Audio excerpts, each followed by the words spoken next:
manga artist.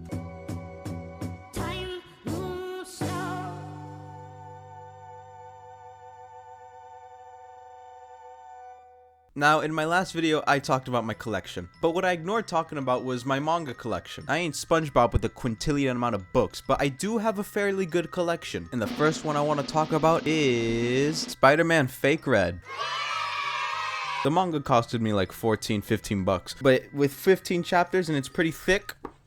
Yusuke Osawa was the creator of this one-shot manga. Not only that, but he created the Mandalorian manga, which is just a retelling of the show.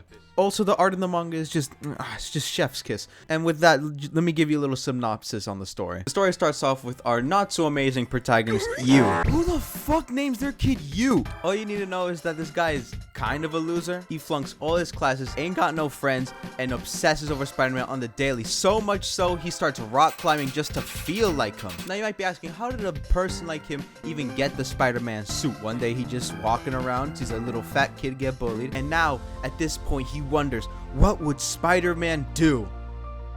I ain't no fucking Spider-Man, that's not my problem. And then he finds a Spider-Man suit. Congratulations. Now, what would an average person with the Spider-Man suit do? Me personally, I would start swinging around New York City and getting all the fat bitches. But always remember the great words of Uncle Ben. Peter, come here. What is it, Uncle Ben? Whoever has the Spider-Man suit will see a building explode in front of him. Then what the fuck? As Yu pretends to be Spider-Man, a building explodes in front of him. Now with the public watching him and him realizing he doesn't have any powers, he takes a leap of faith. His lame ass runs over to the crime scene and a woman says, "Help! My child, he's still in the floor because I'm irresponsible." You know what? Yu isn't doing half bad. Oh, his rock climbing days weren't for nothing after all. Anyways, he finds said unattended child. Damn, I got a big ass head. And then he realizes, oh, I shouldn't have done this shit. But then he realizes that if he dies, the kid dies as well. That don't look good on anybody. It scares off the hoes. He saves the kid. Yeah, big whoop. But at this point, you might be wondering, where's Peter? Well, obviously, something's not right with him. Now, I'm going to stop talking about the manga because I want you to read it for yourself. For a one-off manga, it did a pretty good job of telling the story of what if a nobody became Spider-Man. And the characters are really good. You can get a Sam Raimi Spider-Man type vibe from him. MJ's not a useless prick in this one. I think Emma was a great supporting character for you, and her love confession had me rolling and sobbing. While on the topic of superheroes, Superman. We don't love him, know him, the biggest supporter for climate change. Superman got his own manga, Superman Meshi, made by Miyagawa Koshi. I butchered the hell out of that. I'm so sorry. The manga has 3 volumes and it's a pretty short and simple story. Basically, Superman does his day-to-day things and travels to Japan and just eats food and talks about it. Superman also takes Batman out to eat, finally fulfilling my fantasies. Even Aquaman just shows up out of nowhere eating sushi. Pretty sure that's cannibalism. He can also talk to sushi. Is that lore accurate? There's also a Joker manga I saw at Target where Batman and Joker were fighting and Batman becomes a baby and Joker has to take care of it. I don't know. It's weird. I ain't reading that. You know something I just realized making this video? Every single manga I'm talking about came from Target. Shit wild, I guess. I don't know.